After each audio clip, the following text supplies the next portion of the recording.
Hi, welcome to Easy Payroll Guide. My name is Karin Hutchinson, and in this video, we're going to be completing the IRS Form 940. This is the federal unemployment tax that is owed at the end of each year. It's also known as FUTA, which is the Federal Unemployment Tax Act. We are going to complete the IRS 940 using a fictitious example.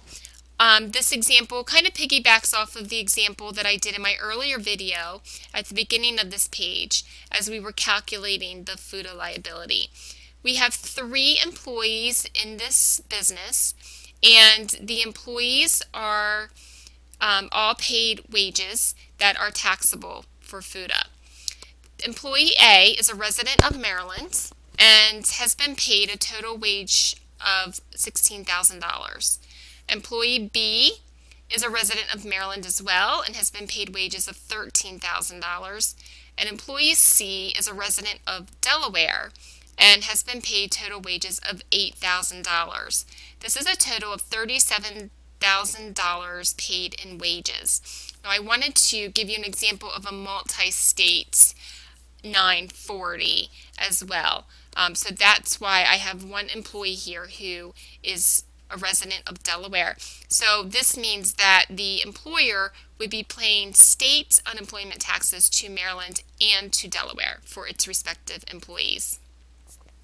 So what this means is that I owe, as the employer, FUTA wages on the first $21,000 because each of my employees has met the minimum requirement or the maximum requirement of $7,000. So FUTA is paid on the first $7,000 in wages for each employee. Since they all made over $7,000, I'm responsible for paying the full amount of FUTA wage for each employee. So that's $21,000, 7,000 times 3 employees. I have excess wages of $16,000. If I take my total wages, $37,000, and subtract my FUTA wages, which is $21,000, you'll see that I've paid excess wages of $16,000. These are the amount of wages that are not subject to FUTA tax because these are the wages that are over the $7,000 threshold for each employee. So we're going to use this information to complete the IRS Form 940. Now the beginning of the 940, the top portion, is your business information. You would complete this with all of the information for your particular business. And you won't really probably need to check anything in this box unless you're amending or you're completing, closing your business, and this is your final 940.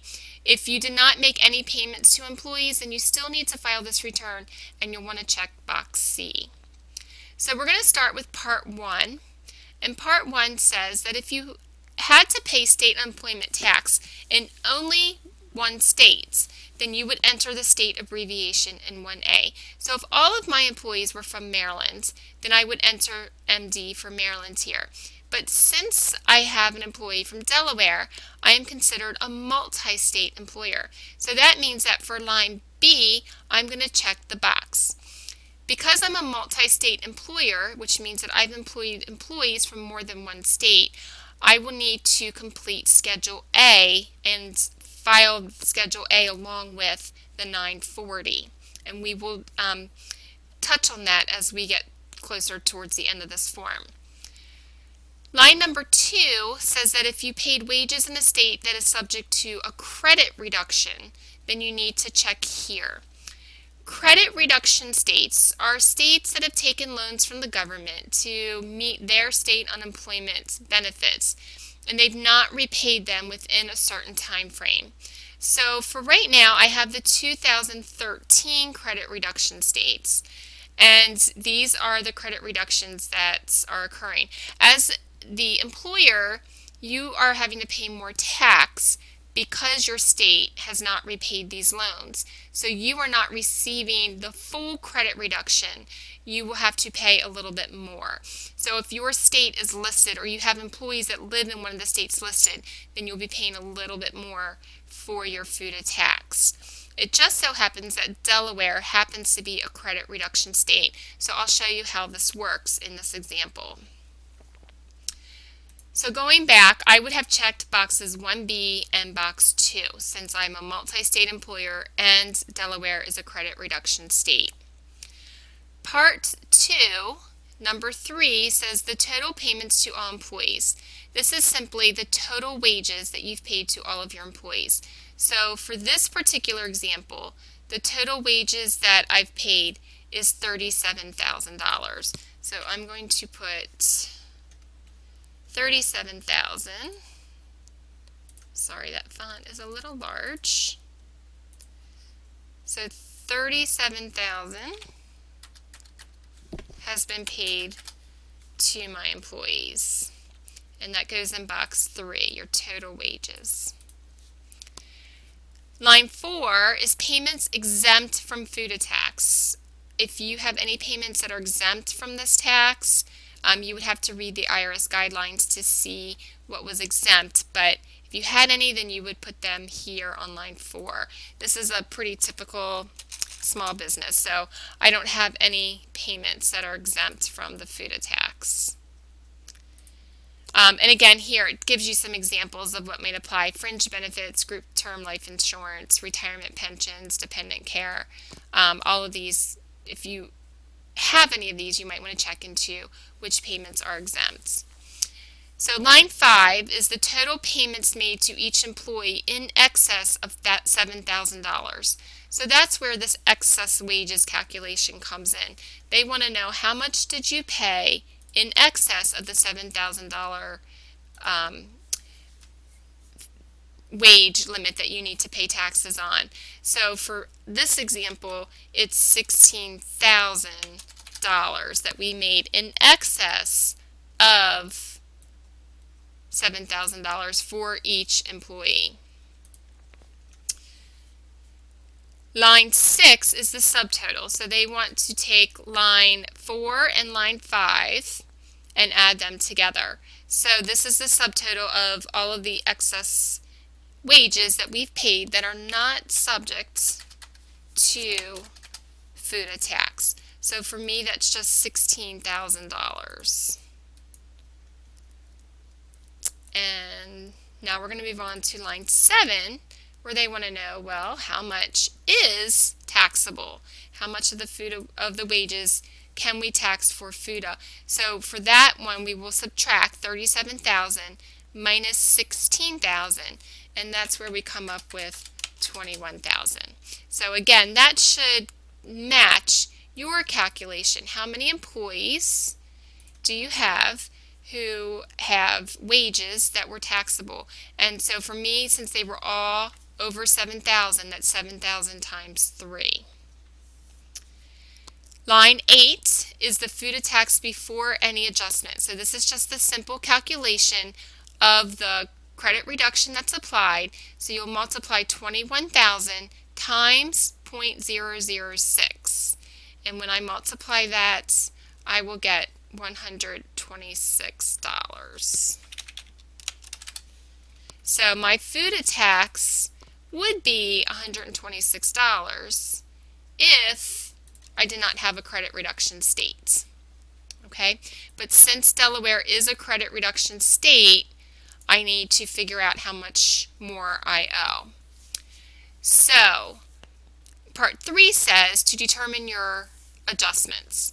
So for line 9, it says if all taxable FUTA wages were paid were excluded from state unemployment tax, then we would multiply line 7 by 0.054. So this means that if you did not pay your state unemployment tax and you weren't eligible for the credit reduction, then you would need to pay the full 6%. So here's where they would be calculating that full 6% for your FUTA tax. Hopefully this does not apply to you. So line 10 says if some of the taxable FUTA wages were excluded, then you would need to, or you paid any state unemployment tax late, then you would need to complete a worksheet for line 10. Again, if you stay up to date with your state unemployment tax, this will not apply to you. Line 11 is where we're going to apply our credit reduction because of Delaware being a credit reduction state. So for this, we would need to go to Schedule A. I need to complete Schedule A for 2 reasons. The first is that I've paid state unemployment tax to 2 different states this year, and because Delaware is a credit reduction state. So the first thing that I need to do is I need to place an X in the box next to each state that I've paid state unemployment tax to. So those 2 states would be Delaware and Maryland. So I'm going to put an X in the box next to Delaware and Maryland. Next, I need to include the total amount of FUTA taxable wages. Since I had 2 employees for Maryland, I have $14,000 in taxable wages for Maryland because I had to pay on the first $7,000 for each employee. And I had $7,000 for my 1 employee in Delaware because I had to pay on the first $7,000 for the employee in Delaware. So the $7,000 and the $14,000 add up to the $21,000 in FUTA taxable wages for all of my employees.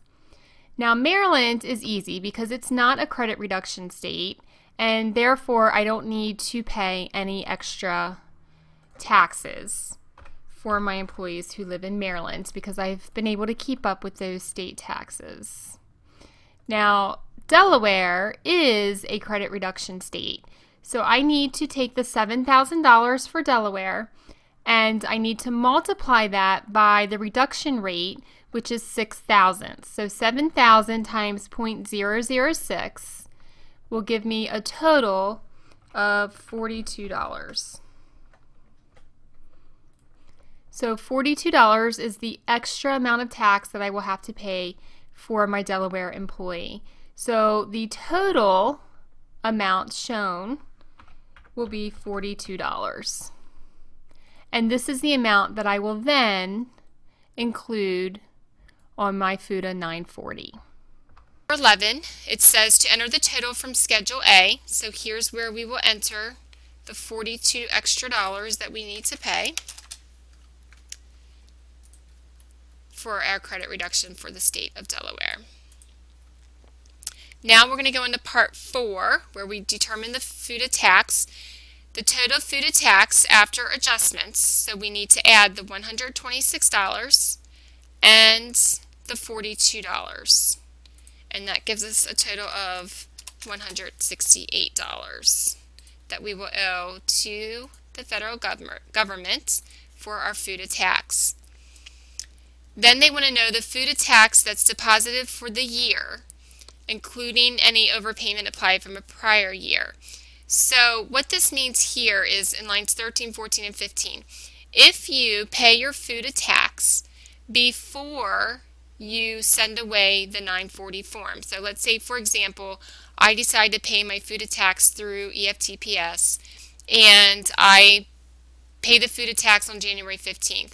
If I send my form in after that due date, then I've already deposited my tax for the year and I can put $168 on this line because that's what's been deposited.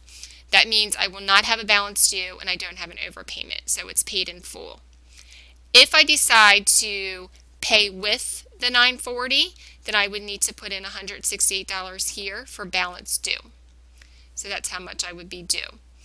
If I have overpaid and I've made previous payments and I've overpaid, then I can put the amount that I've overpaid on line 15 and I can apply it to the next return, or they can send me a refund. So it says that for line 14, if your tax amount is more than $500, you must deposit it. So you must use EFTPS to deposit your tax. If it's less than $500, then you can go ahead and pay with the return.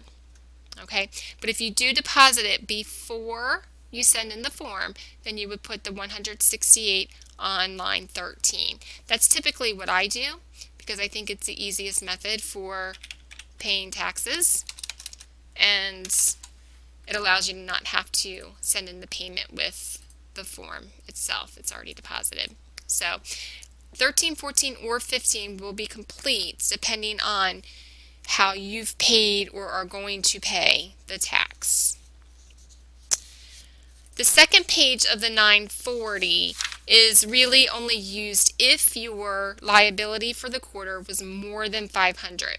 So you can see that for part 5, you're only going to complete this part if your liability was more than 500. That means that you would have had made a tax deposit sometime prior to the end of the year. If that's the case, then you will have to report your liability for each quarter. So they do not want the amount that you deposited, they want the amount of the liability for each quarter. And if you had no liability for a particular quarter, then you can leave it blank. So this is only if your total tax liability is greater than $500. Otherwise, you'll just need to sign the form.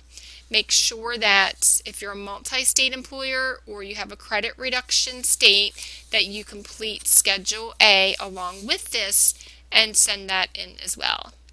And that completes our example for the IRS Form 940.